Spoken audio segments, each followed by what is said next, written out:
my name's Daniel Coll. I'm an actor and a producer and a director as well, and I do a little bit of presenting, but we won't go into that. I I started my career in musical theatre, so I used to do things like Les Miserables. I played a lead role in Les Miserables many moons ago, and then I did the original cast of a musical called Billy Elliot, which was directed by Stephen Daldry. Brilliant director. So I was alternate dad in that, so I was one of the fathers in that. So they're my big sort of numbers, if you like, calling cards. And then in terms of film as an actor, I suppose the biggest thing was Braveheart, which was a Mel Gibson thing. Incidentally, Mel Gibson was here recently, I believe, looking at doing something here. I really liked him as a director. He was a great guy. I only had a small role in that film, but I learned a lot working with him, actually. And same with Stephen Daldry. So I've been directing and producing for probably about 15 years. I did quite a lot of television in the UK. I've done all the soap operas and lots of different roles. And I've quite a lot of the time I play detectives, and I don't know why. It could be because my brother's a copper and I frame a lot of my stuff on him. So, sorry, Mark. So that's my brother. And I'm playing a policeman in this series that we've written. So I first came to Malta just after I'd finished Les Miserables about 30 years ago, and I went around the Manuel Theatre, which stunned me. And I can't remember the name of the chap who was there, but he gave me a guided tour because I was just here touring around. And he sort of offered me a job, and I didn't take it, but because I was still pursuing my career and family and all those things. Then my family's now grown up, and I was doing TV as an actor and started developing as a producer and producing documentaries and films and travel series, only small scale but growing quite quickly. So just after COVID, I did a master's in filmmaking at Sheffield Hallam University. And that was because I wanted to start to develop the production end. And you've got to be able to talk the dialogue to raise funds. We did that, and then after COVID, which knocked us back a bit like it did everybody, I thought, well, where can I go now? And I thought, oh, Malta and Gozo. I knew it. So I put together a travel series here, and we filmed it last year. It was fantastic. We did all sorts of different things, all the tourist things, but we also met a lot of the people, and it's sort of cultural and art and sort of architecture, really, alongside the sport activities, parasailing, climbing, things that men of my age shouldn't do. And I presented that with a guy called Paddy Doherty, who's quite famous in Britain. And then I was talking to my DOP, Director of Photography, Dave Thorpe, and he's a writer as well. And I said, I've got this idea. I said, everybody comes to Malta and Gozo, and they call it France, Italy, Spain, wherever, but they never seem to take it as a locality. And I knew there was a great acting pool here, lots of incredible talent in terms of crew, and obviously there's a 40% government tax credit. So Dave's put together this on a concept that we had called Falcon, which is basically a 007 character stroke Da Vinci Code, and he arrives in Malta on holiday. And then everything kicks off, and there's like a car chase and fast 007 stuff and bikes and all that sort of gear. But he then sort of saves this damsel in distress, although she's not really a damsel in distress, she's a very strong woman.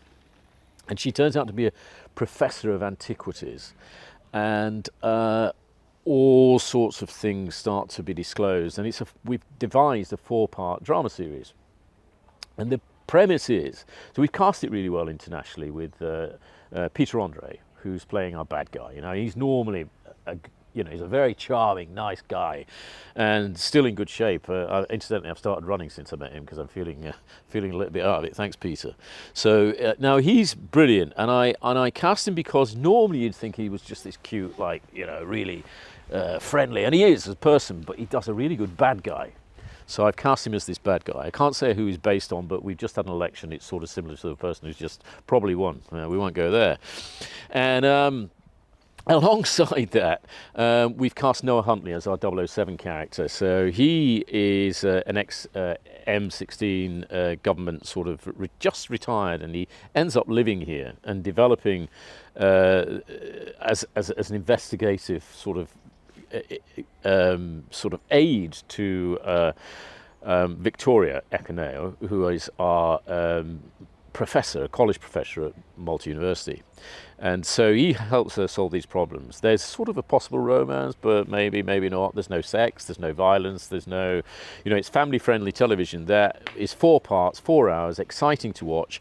We also have a guy called Richard Ashton, who's 6'7". He's known in India.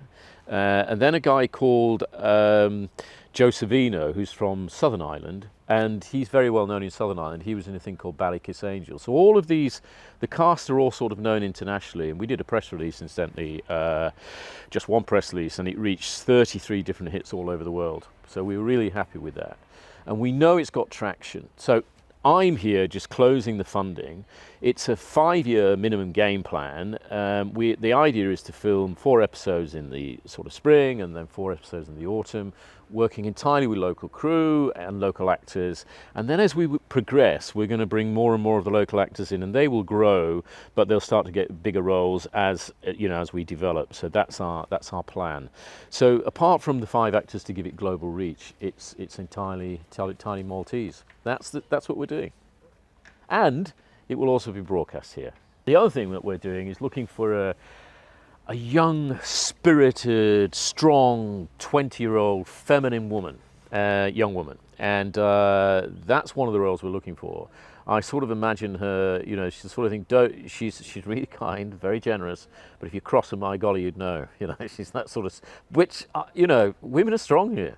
They're at I spent a lot of time in Ireland. Ireland, it reminds me of Ireland here, because women do, I listen a lot. I mean, speaking Maltese, you can't really understand, but you can understand body language and tone. So we're looking for this role, so any young actors out there who are interested, drop me a line at mail@picturepoint.co.uk, and then there'll be lots and lots of other peripheral roles. That, for example, there's a scene with a couple of older ladies in the shop, and our handsome man comes in, and they look at him, swoon a little bit, and then have a little bit of a gossip, and he has a gossip with them, and he's very charming. So there's that sort of thing. But there are lots and lots and lots of different roles, and key to this is that as we progress, there'll be bigger roles, and we're going to write to the characters that we meet and develop the story. So we've 2 series written currently, 2 series with 1-hour episode on each one, 4 episodes in each. And so anybody who is an actor, feel free to drop me a line. We're planning to do some workshops to meet people as we progress, and I will come along and I'll hold workshops for a day or 2, because I don't like auditions. I like meeting people, getting to know them. You then understand them, and then our writer will be with us, and we'll be writing accordingly as we meet people. And it's rather like, in a sense, it's a soap opera, although it's a 007 soap opera. And so what happens, and I've done a lot of soap, you find somebody, you like them, they work well, and then you develop them. And that's what we'll be doing. It's the backdrop, first and foremost. I mean, I suppose when you're brought up in a country, I'm brought up in a place called Yorkshire in England, and there are some amazing places in Yorkshire. We've got York, which is a historical city, just like there are so many around here, like Moster, where we're filming this today. And I suppose if you live here, you just get used to the fact that you've got these things around you. But when you come as a visitor and you look at that skyline across the Valletta, it's just extraordinary. It just takes your breath away. So you've got that. You've then got all these boats in the harbour, which are amazing. And then you've got all the walls and everything just around Valletta itself. And then you come somewhere like Moster, or you go across to Gozo, and you've got all these absolutely idyllic places. And I've been travelling around for the last 2 weeks, just driving around on my bike, just looking at different locations. So on top of that, you've got these modern buildings. So we are going to incorporate the sort of glass buildings that are going up as part of the backdrop, if you like, alongside these historical, wonderful buildings and houses. And then inside, you go into some of these houses, and you've got these. A friend of mine said, behind the dusty doors, you see these palaces, and that's sort of what there is here. And then, of course, the people are I think it's incredibly well educated. I was up at the university the other day, and I was doing some research, because we're going to be working with the university for the drama department.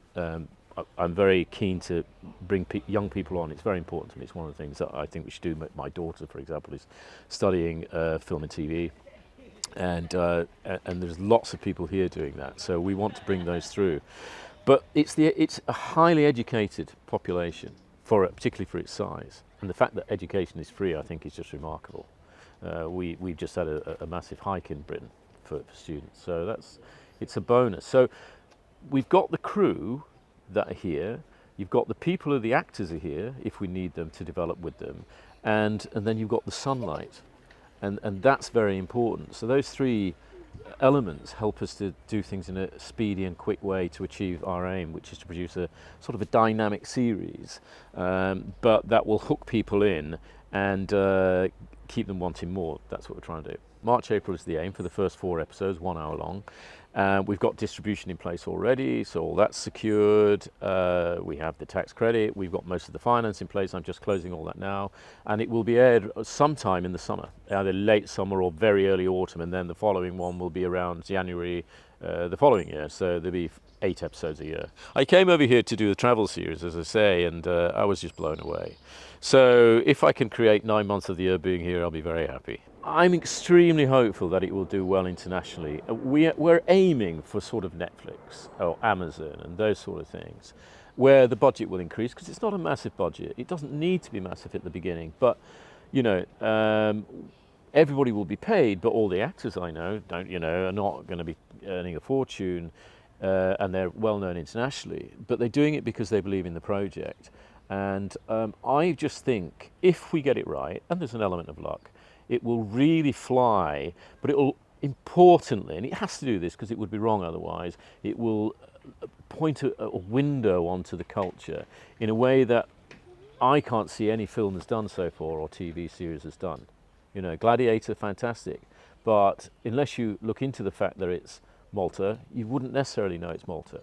And there's so much to see, and it has so much to offer, and that's what we want to do. We've nearly completed a documentary in Ukraine, which is really, what happened was I was taking my daughter 2 years ago down to Devon, the very bottom of England, and I bumped into this guy who was a middle-aged guy, a trucker sort of character, and I got talking to him, and he was driving an ambulance with aid on it, and he was off on his way to Ukraine, so I got talking to him, and I absolutely abhor what Putin's done, and I personally think he's a fascist. That's my belief. So I wanted to do something about that, and we aligned and started to make a documentary about Ukraine and about aid workers. So there are all over Europe and from Malta, there's aid workers going in and they take aid into Ukraine. We followed 2 people, one of whom had cancer, didn't have long, he's still alive, but he hasn't got long to live. And they continually drive all the way to the border and through the border into Ukraine, right up to the border, and drop off this aid and ambulances and come back. And we did that to look at what they're doing, but also to understand really the impact the war is having on ordinary people. Down syndrome people in a home, very old people that had been sort of abandoned because their families had left, and the older people said, "Oh, I'm not leaving, but you must go," when the war kicked off. There's lots of poverty there, and they need help.